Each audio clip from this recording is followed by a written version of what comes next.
രാജ്യത്തിന്റെ ഭാവി നിർണ്ണയിക്കുന്ന തെരഞ്ഞെടുപ്പാണ് വരുന്നത്. ആകെ 7 ഘട്ടങ്ങളിലായി വോട്ടെടുപ്പ് നടക്കും. 2ാം ഘട്ട പോളിംഗിനൊപ്പമാണ് കേരളത്തിൽ. ഇത് കേരളത്തിലെ തെരഞ്ഞെടുപ്പ് വിശേഷം അറിയാനുള്ള പരിപാടിയല്ല. നമ്മുടെ അയൽ സംസ്ഥാനങ്ങളിൽ എന്താണ് നടക്കുന്നത് എന്നാഴത്തിൽ നോക്കുകയാണ് ലക്ഷ്യം. പ്രധാനമായും തമിഴ്നാട്ടിലെ വിശേഷങ്ങൾ. ആന്ധ്രയിൽ ലോക്സഭാ തെരഞ്ഞെടുപ്പ് മാത്രമല്ല, സംസ്ഥാന ഭരണം നിർണ്ണയിക്കുന്നതും ഒരുമിച്ച. കർണാടകയിൽ ഗ്ലോറിയസ് വിക്ടറി നേടിയ കോൺഗ്രസ് പാർട്ടിക്ക് ജനങ്ങളുടെ വിശ്വാസം നിലനിർത്താൻ കഴിഞ്ഞോ എന്നറിയാനുള്ള 1ാം ടേം പരീക്ഷ കൂടിയാണ് വരുന്നത്. കമലഹാസൻ, വിജയ്, ഉദയനിധി സ്റ്റാലിൻ, ശരത് കുമാർ, പിന്നെ സിനിമാക്കാരേക്കാൾ ഗ്ലാമറിൽ MK സ്റ്റാലിൻ. IPS വിട്ട് തെരഞ്ഞെടുപ്പ് ഗോതയിലേക്ക് ഇറങ്ങുന്ന അണ്ണാമലൈ കഴിഞ്ഞ കുറെ കാലമായി വിയർപ്പൊഴുക്കുന്നുണ്ട്. എന്താകുമോ എന്തോ. എന്തായാലും അയൽക്കാരുടെ വിശേഷങ്ങൾ കൂടി അറിഞ്ഞു പോകാം. സ്വാഗതം. നടക്കപ്പോവത് എന്ന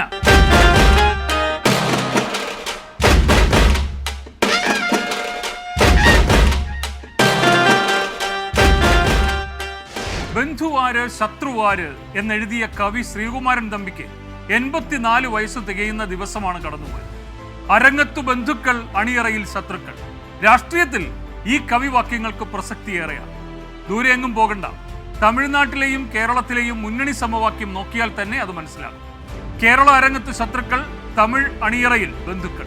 അതായത് ഇവിടെ കണ്ടാൽ കടിച്ചു കീറുന്ന വൈരികൾ. പക്ഷേ അമരവിളയും വാളയാറും കടന്നാൽ കളിയാകെ മാറി.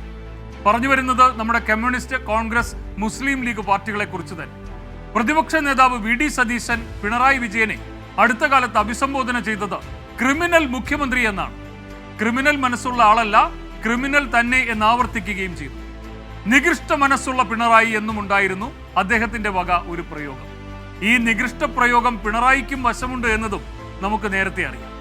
ശത്രുതയുടെ കഥകൾ ഇങ്ങനെ തീരുന്നില്ല.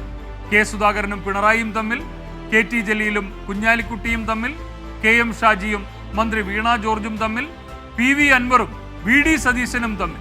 അതിര് കടന്ന പ്രയോഗങ്ങളും വെല്ലുവിളികളും ആരോപണങ്ങളും ഒക്കെയായി അവരിങ്ങനെ ആത്മാർത്ഥമായി തന്നെ പോരടിക്കുകയാണ് ഈ കൊച്ചു കേരളത്തിൽ.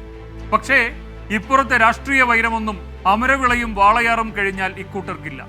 അതിർത്തി കടന്നാൽ നൻപൻഡ എന്നൊരു ഭാവമാണ്. എല്ലാവരും നല്ല അനുസരണയുള്ള കുഞ്ഞാടുകളായി അവരവരുടെ കൊടിയും പിടിച്ച് മാർച്ച് ചെയ്ത് സ്റ്റാലിൻ വിളിക്കുന്നിടത്ത് ചെല്ലും. എന്നിട്ട് DMKയുടെ ഉദയസൂര്യ പതാകയ്ക്ക് കീഴിൽ അണിനിരക്കും. ദേശീയ തലത്തിൽ പ്രതിപക്ഷ കക്ഷികൾ രൂപീകരിച്ച ഇന്ത്യ മുന്നണി എന്താണ് എന്നറിയാൻ അയൽപ്പക്കത്തേക്ക്, അതായത് നമ്മുടെ തൊട്ടടുത്ത തമിഴ്നാട്ടിലേക്ക് ഒന്ന് എത്തി നോക്കിയാൽ മതി. എല്ലാവരും ഓർകുലം, എല്ലാവരും ഓരിനം, എല്ലാവരും ഇന്ത്യ മക്കൾ എന്ന് പണ്ടേ കവി സുബ്രഹ്മണ്യ ഭാരതി എഴുതിയത് ഈ ഒരുമൈ കണ്ടാണോ എന്ന് സംശയിച്ചു പോകും. അത്രയ്ക്ക് ഐക്യം. പിണറായിയും VD സതീശനും K സുധാകരനും അൻവറും ഒക്കെ കൂടി തമിഴ്നാട്ടിലേക്കൊന്ന് പോയി വന്നാൽ ചിലപ്പോൾ കാര്യങ്ങൾ ശരിയാകും എന്ന് വരെ തോന്നിപ്പോകും.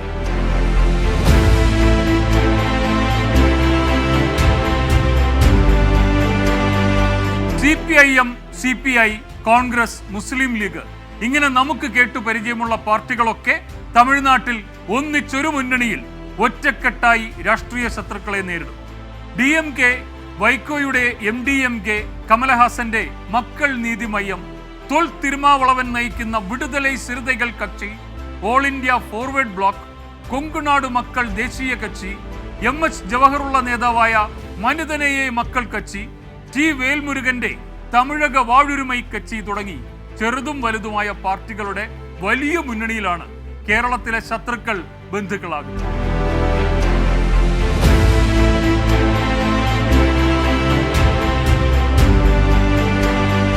DMK നയിക്കുന്ന ഇന്ത്യ സഖ്യത്തിന് ഇപ്പോ മുഖ്യ എതിരാളികൾ എടപ്പാടി പളനിസ്വാമിയുടെ AIADMK തന്നെ. പക്ഷെ ഇപ്പോൾ മൂന്നാമതുള്ള BJP സഖ്യം അവസാന ലാപ്പിൽ എന്ത് അട്ടിമറിയാണ് നടത്താൻ പോകുന്നതെന്നാണ് ഒരു കൗതുകം. ദളപതി MK സ്റ്റാലിന്റെ വലിയ പട അപ്പുറത്തുള്ളത് കണ്ടല്ലോ. NDA സഖ്യത്തിൽ BJPക്കൊപ്പമുള്ളത് കുക്കർ ചിഹ്നത്തിൽ മത്സരിക്കുന്ന TTV ദിനകരനും താമര ചിഹ്നത്തിൽ മത്സരിക്കണം എന്ന നിർദ്ദേശത്തിൽ ഉടക്കി നിൽക്കുന്ന O പനീർസെൽവവും മാത്രമാണ്. നടൻ ശരത് കുമാറും ഭാര്യ രാധികയും BJPയിൽ ചേർന്നു എന്നതും ഇവിടെ എടുത്തു പറയണം. ഇന്ത്യ ജനനായക കക്ഷിയുടെ TR പാരിവേന്ദർ താമര അടയാളത്തിൽ മത്സരിക്കാമെന്നും സമ്മതിച്ചിട്ടുണ്ട്. പിന്നെ എടുത്തു പറയാൻ ആരുമില്ല.